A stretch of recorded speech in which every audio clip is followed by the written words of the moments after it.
मेरो चाहिँ ग्याप अलि धेरै नै थियो, 4-5 वर्षकै ग्याप थियो। ब्याचलर पछि मैले मास्टर्स कन्टिन्यू गरेको थिइनँ। अनि मेरो रिसेन्टली अस्ट्रेलियाको भिजा ग्रान्ट भएको छ।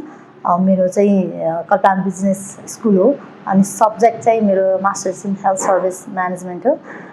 मेरो चाहिँ भिजा फाइनली 34 डेज पछि आएको छ।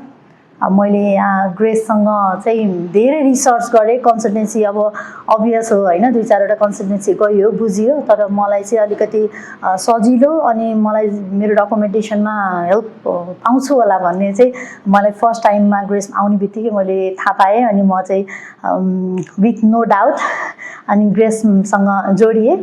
अनि सोचे जस्तै भयो, अलिकति टाइम लाग्यो। डकुमेन्टेसनहरू सबै गर्नको लागि चाहिँ ग्रेसले मलाई एकदमै धेरै हेल्प गर्नुभयो। Thank you so much grace international.